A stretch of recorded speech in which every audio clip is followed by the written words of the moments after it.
अस्सलाम वालेकुम नाज़रीन, नवां ॾिसी रहियो HRJDO न्यूज़ ऐं आहियां वज़ीर उंडर। ख़बर शामिल कयूं था परवेज़ हुसैन भंड जी खानवान लॻ ॻोठ सावण सतोमी नई ब्रांच जो इनकाद जमात इस्लाह मुस्लिमीन ज़िलो नौशरो फेरोज़ ज़ोन 1 तरफ़ां साल 2020 जे ॻोठ सावल सतोमी नई ब्रांच जो इनकाद कयो वियो, जंहिंजी ज़ेर सरपरस्ती अलाना मौलाना मुश्तबा राहुजे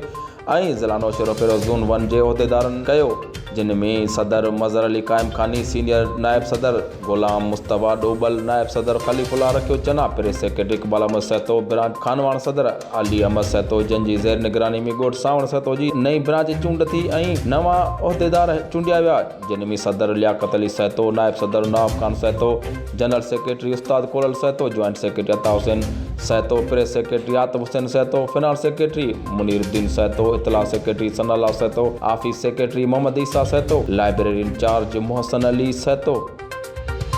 जिन त उहिदेदारनि ख़िताब कंदे ॻाल्हाईंदे चयो त असांखे पंहिंजे मुर्शिद दरगाह अल्लाह आबाद शरीफ़ वारे जे हिकम मुताबिक़ नेकियो कमु कयूं पिया ऐं ख़लक़ जी ख़िदमत कयूं पिया। इंशाअल्लाह ईअं ज़िले जी काबीना पंहिंजी वर्क जारी रखंदी। असां नंढनि तोड़े वॾनि शहरनि में जमात इस्लाह मुस्लिमीन जूं ब्रांचूं क़ाइमु कंदासूं। वधीक ख़बरनि जी अपडेट लाइ ॾिसंदा रहो HRJDO न्यूज़।